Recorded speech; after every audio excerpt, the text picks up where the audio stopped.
Hello student, आज के इस वीडियो में 8th ग्रेड अभ्यास पुस्तिका क्लास 7 सोशल साइंस मतलब कक्षा 7 सामाजिक विज्ञान के लिए जो आपकी पुस्तक है, इसका अध्याय 1 मतलब पाठ 1 प्रारंभिक कथन 1000 वर्षों के दौरान हुए परिवर्तनों की पड़ताल को हम सॉल्व करेंगे। तो जो ये आपकी न्यू वाली बुक है, इसमें जो भी आपके प्रश्न दिए गए हैं प्रत्येक प्रश्न उत्तर और एक्सप्लेनेशन के साथ में आपको बताया जाएगा। आप अपनी बुक भी ओपन करके रख लीजिएगा, उसमें भी साथ साथ में आप नोट करोगे तो अच्छे से आपको समझ आएगा और लंबे समय तक आपको याद रहेगा। तो देखिए बच्चों, प्रत्येक प्रश्न का आपको सही सही उत्तर इस वीडियो में बताया जाएगा। आपको कहीं से भी कुछ भी नहीं लिखना है, क्योंकि कुछ चैनल्स आपको गलत उत्तर बताते हैं, इसी वजह से आपका गलत भी हो जाता है। यहाँ पर आपको प्रत्येक प्रश्न का सही सही उत्तर बताया जाएगा। अब जैसे कि आप देख सकते हैं, क्वेश्चन नंबर 1 आपका है, सन 700 से 1750 ईस्वी के बीच हुए परिवर्तनों में नई प्रौद्योगिकी के अंतर्गत सिंचाई में प्रयोग किया जाने लगा था। इस प्रश्न में आपको 4 ऑप्शन दिए गए हैं, नहर, तालाब, रहट और नलकूप।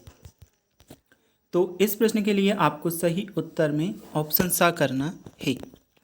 अब देखिए सेकंड क्वेश्चन आपको दिया है, पांडुलिपियों को किस स्थान पर रखा जाता था? भवन में, महल में, सभा सागर में, अभिलेखागार में। तो पांडुलिपियों को अभिलेखागार में रखा जाता था। द वाला ऑप्शन अभिलेखागार सही उत्तर है।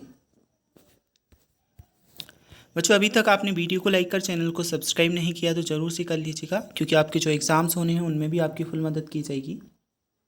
तीसरे प्रश्न में आपसे पूछा, मध्ययुग में आने वाला कोई भी अनजाना व्यक्ति उस समाज या संस्कृति का हिस्सा ना हो कहलाता था।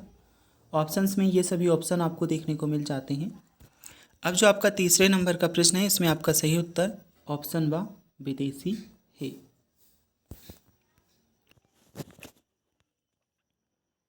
इस प्रश्न के बाद में आपका आ जाता है प्रश्न क्रमांक 4, 700 से 1750 ईस्वी तक के इतिहास के बारे में हमें किन किन स्रोतों से जानकारी प्राप्त होती है? तो 700 से 1750 ईस्वी का जो इतिहास है, इसके बारे में हमें धार्मिक साहित्यों से पता चलता है। साथ ही में जो ब्राह्मणों ने ग्रंथों की रचना की उनसे पता चलता है। श्रुति और जो वेद हैं, उपनिषद हैं, वेदांग हैं, स्मृतियाँ हैं, रामायण, महाभारत, पुराण आदि और ब्राह्मण ग्रंथ आदि से पता लगता है। तो बच्चों, ये आपका उत्तर। अब इसके बाद में आपका प्रश्न क्रमांक 5 है, जैसे कि आप देख सकते हैं।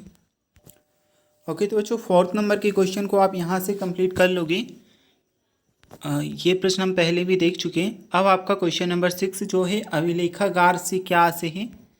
इस प्रश्न के आंसर में आपको करना है वह स्थान जहाँ पर दस्तावेज और पांडुलिपियों को संग्रहित कर रखा जाता है, अभिलेखागार कहलाते हैं। इसके बाद में नेक्स्ट आपका क्वेश्चन नंबर 6 आ जाता है, पांडुलिपियों के उपयोग में इतिहासकारों के सामने कौन कौन सी समस्याएं आई? इतिहास की जो आपकी पाठ्य पुस्तक है, इसके पृष्ठ क्रमांक 6 से उत्तर खोजकर भी आप लिख सकते हैं, लेकिन उत्तर आपको यहाँ पर बताया जा रहा है। जैसे कि आप देख सकते हैं, प्रतिलिपियां बनाते समय लिपिक कई शब्द और वाक्य बदल देते थे। इस प्रकार पांडुलिपि के मूल रूप में परिवर्तन आ जाता था। इस प्रकार शताब्दी दर शताब्दी प्रतिलिपियां बनती रहीं और अंत में मूल पंथ की अलग अलग प्रतिलिपियां बन गई। क्वेश्चन नंबर 7 आपका है, 700 से 1750 ईस्वी के बीच आए प्रमुख बदलावों के बारे में लिखिए। अब इस क्वेश्चन में आपका होगा, 700 से 1750 ईस्वी के बीच के हजारों वर्षों में अलग अलग समय पर नई प्रौद्योगिकी का विकास हुआ। इस प्रकार से बच्चों, ये आपको सभी प्रश्न का उत्तर यहाँ तक कर लेना है। अब हम देखते हैं आपका क्वेश्चन नंबर 8, इस काल में कोई 5 सामाजिक नियम हमें बताने हैं। इतिहास की जो आपकी पाठ्य पुस्तक है, प्रश्न क्रमांक 8 पर भी इसका उत्तर आपको देखने को मिल जाएगा। जो आपका पाठ है उसमें से छांट करके आप लिख सकते हैं। यहाँ पर आपको बताया जा रहा है, सभी जातियाँ सदस्यों के व्यवहार नियंत्रण के लिए नियम बनाती थी। फिर सेकेंड पॉइंट आप लिखोगे, इन नियमों का पालन बड़े बुजुर्गों की एक सभा करवाती थी। तीसरे पॉइंट में आ जाएगा, इस सभा को जाति पंचायत के नाम से जाना जाता था। गांव पर मुखिया का शासन होता था। बच्चों नेक्स्ट क्वेश्चन नंबर 9 आपका है, पर्यावास से क्या तात्पर्य है? इस प्रश्न के उत्तर में आप करोगे, पर्यावास से तात्पर्य किसी भी क्षेत्र के पर्यावरण और वहाँ रहने वाले लोगों की सामाजिक आर्थिक जीवन शैली से है। नेक्स्ट हम देख लेते हैं क्वेश्चन नंबर 4 आपका आ जाता है। क्वेश्चन नंबर आपका है 10वां, प्रश्न क्रमांक 10। 1318 ईस्वी में कवि अमीर खुसरो द्वारा भाषा के संबंध में क्या विचार व्यक्त किए गए थे? तो ये जो आपका 10th नंबर का क्वेश्चन है, इस प्रश्न के उत्तर में आप करोगे। अमीर खुसरो ने बताया कि इन भाषाओं के विपरीत एक भाषा संस्कृत भी है, जो किसी विशेष क्षेत्र की भाषा नहीं है। यह एक प्राचीन भाषा है जिसे केवल ब्राह्मण जानते थे। अब नेक्स्ट आपका है क्वेश्चन नंबर 11। इस काल में हुए मुख्य धार्मिक परिवर्तनों के बारे में हमें लिखना है। तो लोगों में दैविक आस्था का चलन था। हिंदू धर्म में नई देवी देवताओं की पूजा, मंदिरों का निर्माण, पुरोहितों का महत्व बढ़ा और इस काल में भक्ति आंदोलनों का महत्व बढ़ा। अब इसके बाद में आपके जो 12वां प्रश्न है, इसके उत्तर में आप करोगे। अंग्रेज इतिहासकारों ने भारतीय इतिहास को कितने युगों में बांटा? तो अंग्रेज इतिहासकारों ने भारतीय युगों को 3 भागों में बांटा, हिंदू, मुस्लिम और ब्रिटिश। अब बच्चों इसके बाद में आपका एक प्रोजेक्ट कार्य आ जाता है प्रश्न क्रमांक 13 में। आपकी गांव, शहर अथवा जिले की ऐतिहासिक इमारत का चित्र आपको एकत्रित करने हैं और उसके बारे में निम्नलिखित विवरण देना है।